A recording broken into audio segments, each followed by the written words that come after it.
I'm very grateful for David's prescience to do something like this to close the evening, because in my tradition of Tibetan Buddhism, we have a very interesting kind of pedagogical approach, what I sometimes refer to as a Gnostic pedagogy, which is a really great way to finish a session, to finish a day, to finish any kind of contemplative exercise altogether. And this is to engage in a kind of a tripartite process of embodiment, which I think it's been intimated that we'll be doing throughout the course of this program, but I want to stamp it tonight with some introduction to these nocturnal meditations. And these are what are referred to as the three wisdom tools, or the three prajnas, of hearing, contemplating, and meditating.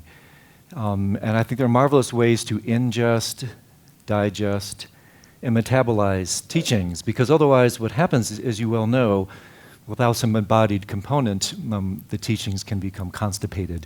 You can become a mere philosopher in the pejorative sense. And so what we want to aspire to do is to take these teachings that will be presented to us and bring them into our system, so that we wear them within the very matrix of our being, so that when we're in and amongst others, we don't even have to open our mouths to affect transformation. I mean, just the mere presence of your body, your soma, will be transformative. And so it's really terrific, I think, to have this opportunity to talk a little bit about the nocturnal meditations. And I do want to say just a couple of preparatory comments, because if I just launch into the induction methods and you have no understanding of the view behind lucid dreaming, let alone dream yoga, let alone sleep yoga, let alone bardo yoga, which constitutes the curricula of this kind of night school, then why bother? I mean, what does this really have to offer to me?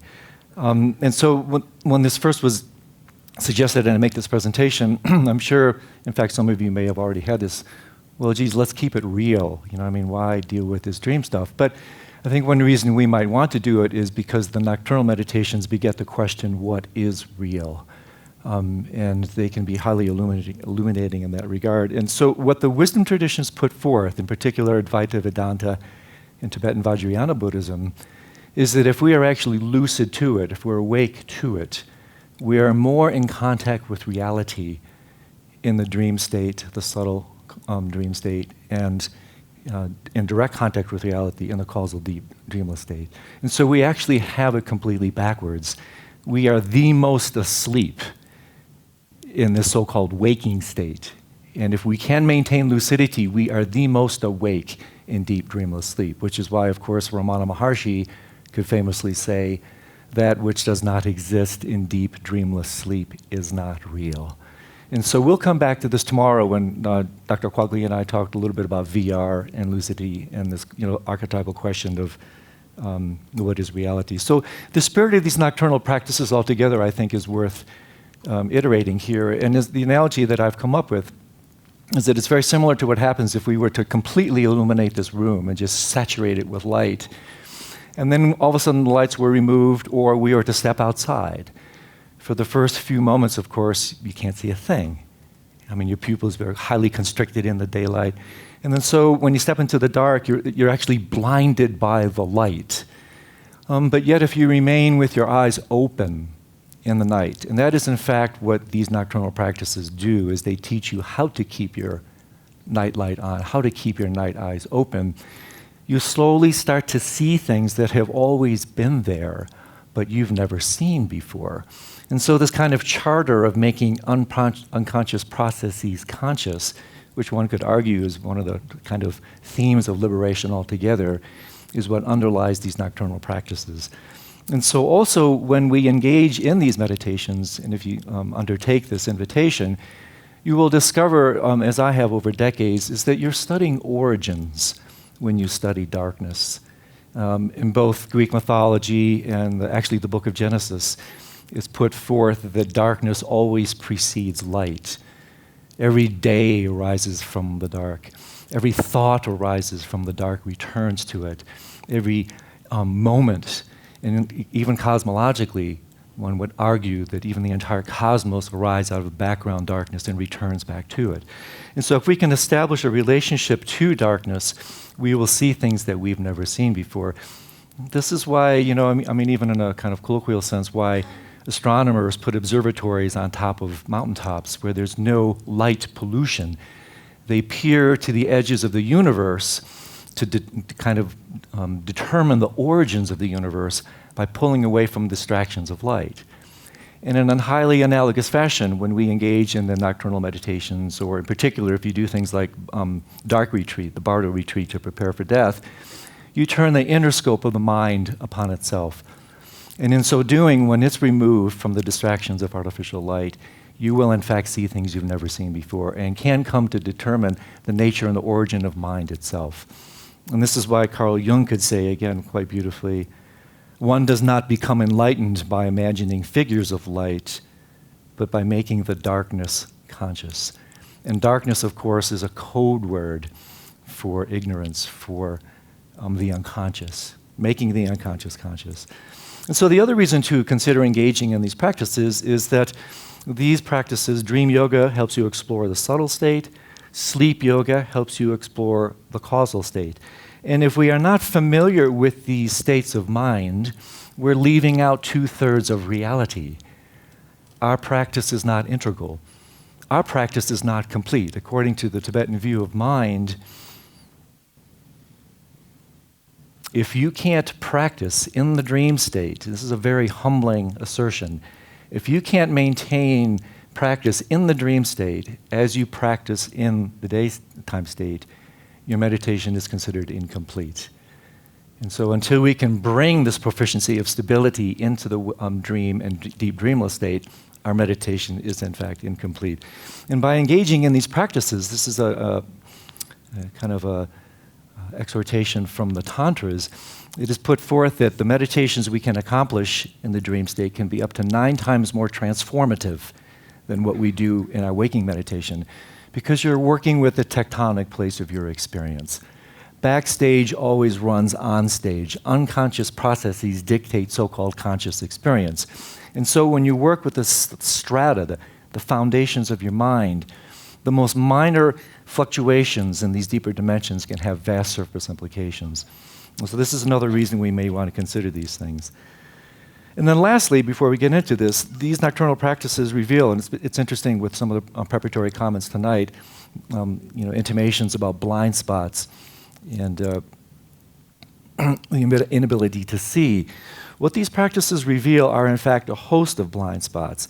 And one of the most compelling is, whether we know it or not, we are highly prejudiced beings. We all suffer from an insidious form of discrimination. And as Mark Twain once put it, it's not what you don't know that gets you in trouble, it's what you do know that just ain't so.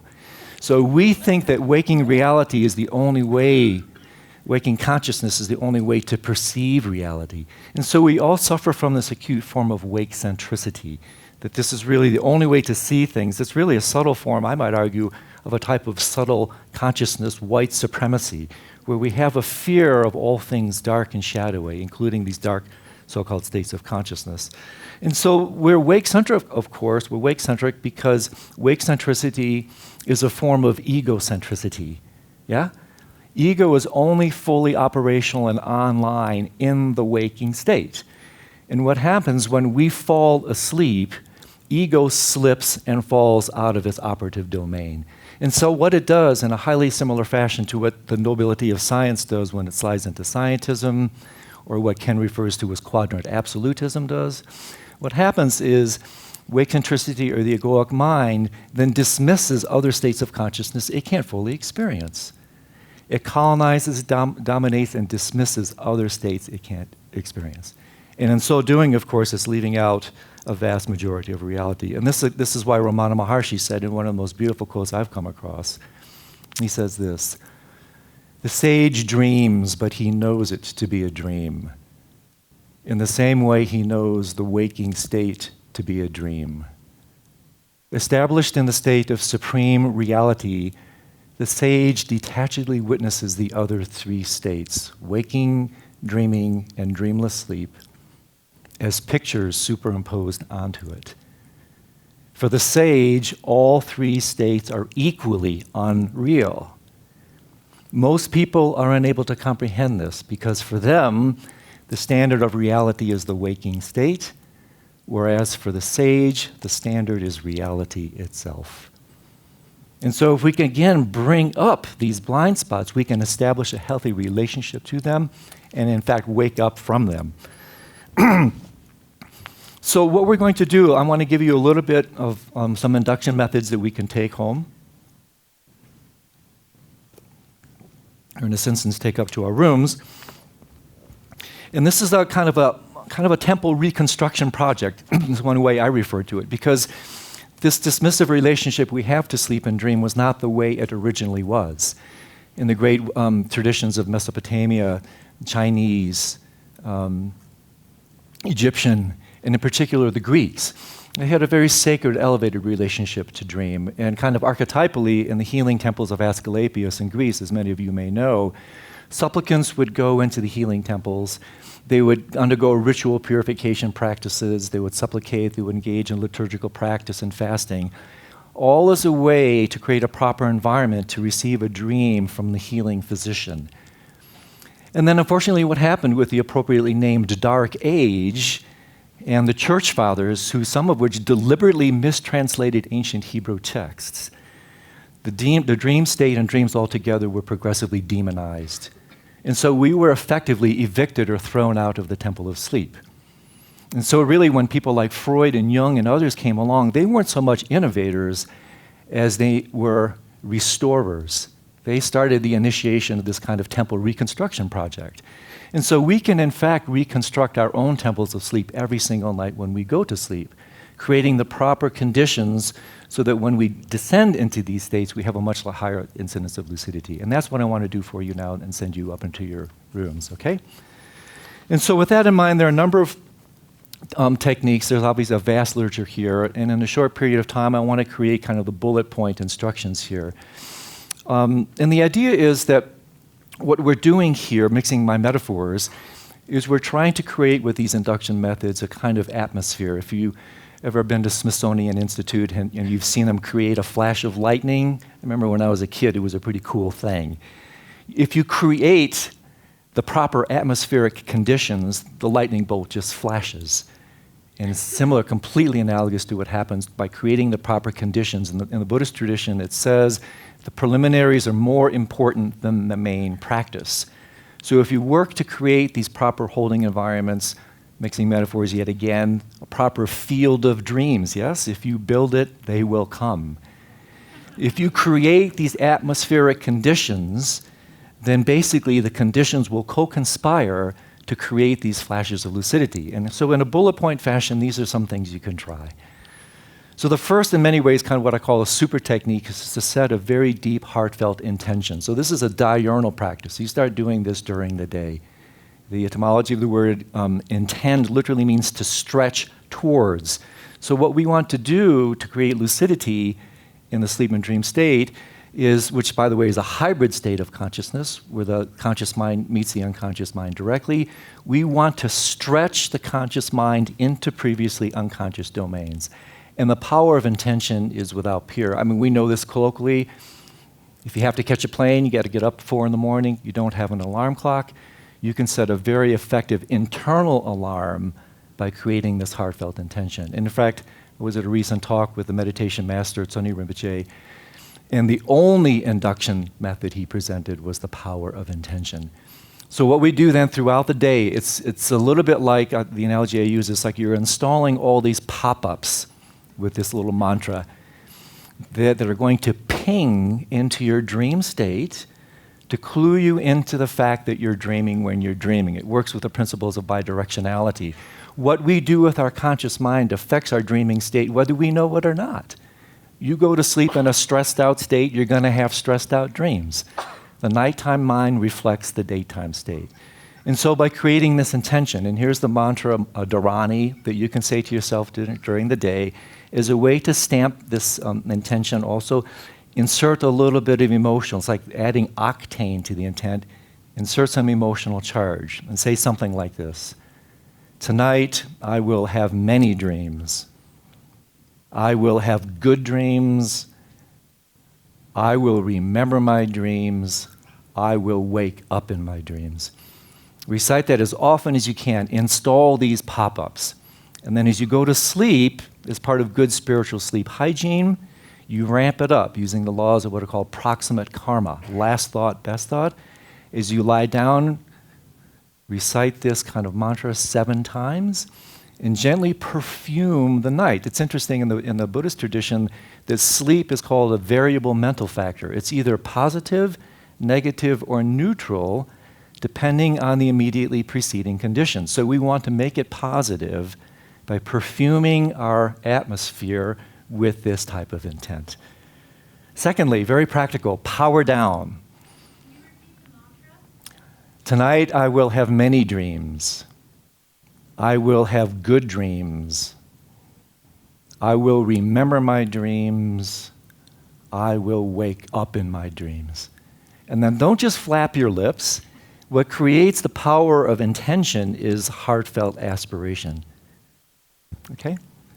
So power down, very practical things. About an hour before you go to bed, get away from your computer, get away from any light source, get away from TVs and the like, because the lights associated with the electronic gadgets suppress the release of the so-called Dracula hormone that only comes out at night, melatonin.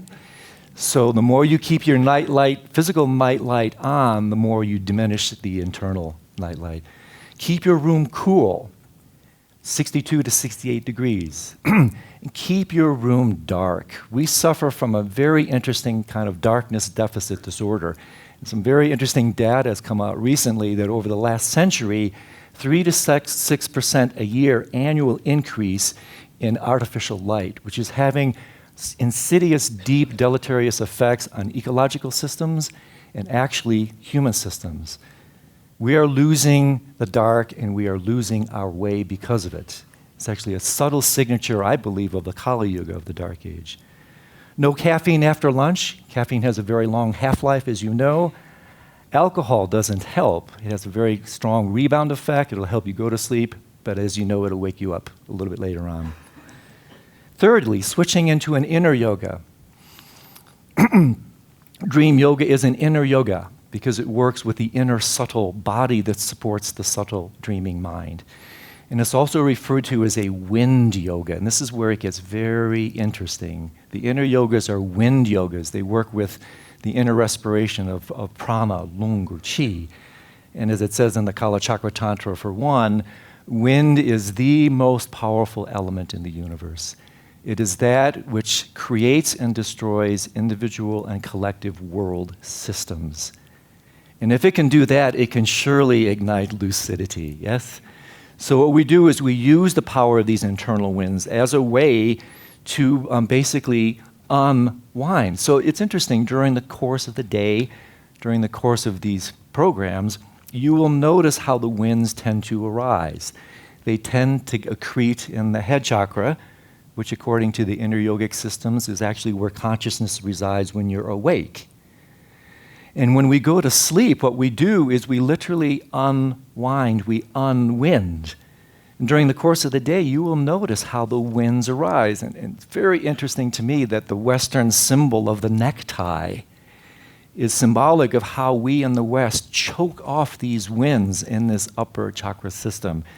And hence we have all these wind disorders, watery eyes, headaches, and insomnia, because we're so wound up.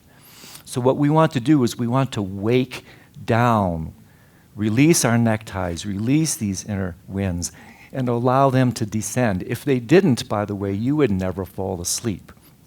So we can practice doing this. One way is to engage in a very effective purification process.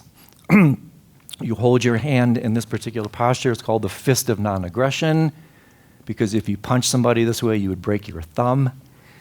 And what you do with a 9-fold kind of forceful exhalation, we can do this when we get back to our rooms, is you inhale, you gather your hands on your thighs or your knees, and with a kind of a forceful exhalation, you spill out all the stale prana, all the stale wind.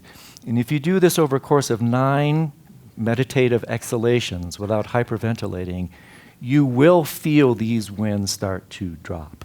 It's a very effective way to kind of clean up your sleeping act. Sit in meditation for 5 to 10 minutes if you have that luxury. You will start to notice again, you're settling. It's what's called lucid sleep onset. This is how you create this kind of lucidity into the dream state. Transition into the bed, lie down. What I recommend here is rest your hands on your belly as a way, again, to bring your awareness down.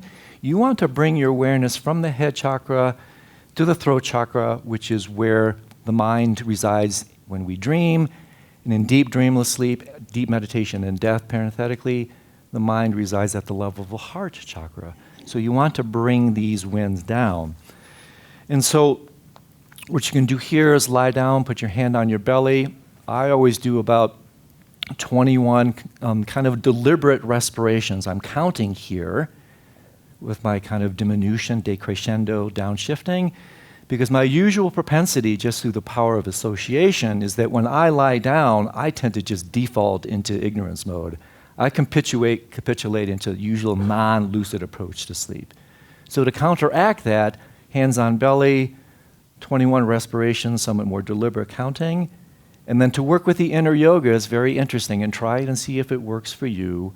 Roll over on your right side. If you have the wherewithal, block off your right nostril. What it does is it reduces the energy, the energetic movement of what's called sun poison prana, which flows through the right side of your body. This is what keeps you awake. Notice if you ever wake up in the middle of the night and you're suffering from insomnia, notice how often you will be breathing through your right nostril. As a way to counteract insomnia, roll over on your right side, which invites the opening of what's called the left channel, moon nectar prana, which is a more feminine quality of mind, more receptive, accommodating. And you can facilitate your your induction back into sleep if you're suffering from insomnia, or to help you go to sleep in a lucid state. And so it's very interesting to me that we want to sleep, dream, and die in a feminine mode, which is more lunar, accommodating, receptive. And we do it by taking this posture. This, of course, is what's called the sleeping lying mudra. You've seen it throughout Asia. This is the posture the Buddha allegedly took when he died.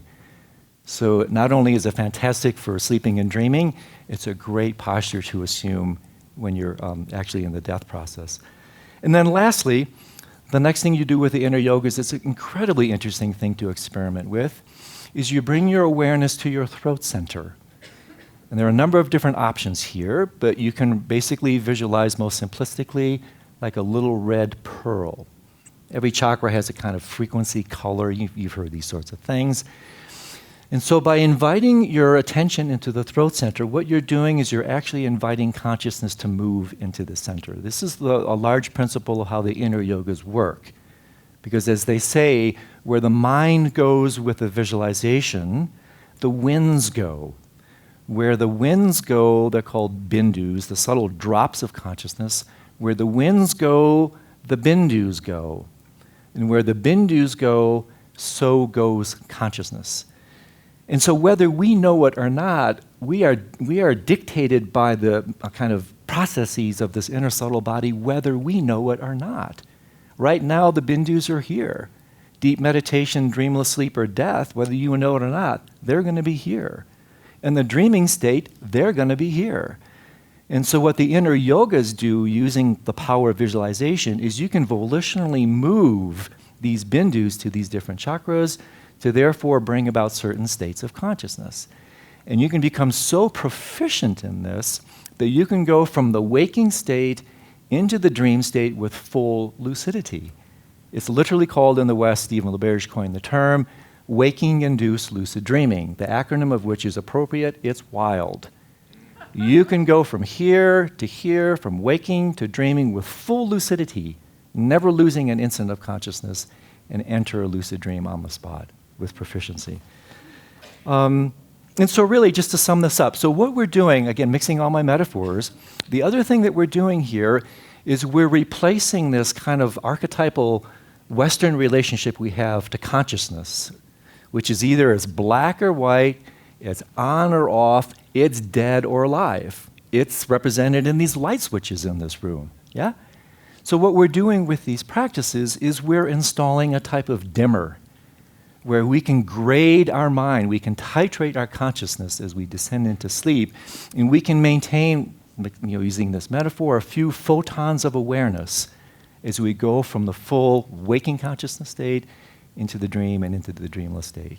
And in so doing, our meditation becomes more complete, and it also helps us illuminate the way we relate to waking reality. And Jordan and I are going to talk about this tomorrow, because if you only relate to your worldly problems from a purely wake-centric or egoic stance, you're leaving out different perspectives that you can bring to your worldly problems that can be exercised through dreaming consciousness and deep dreamless consciousness.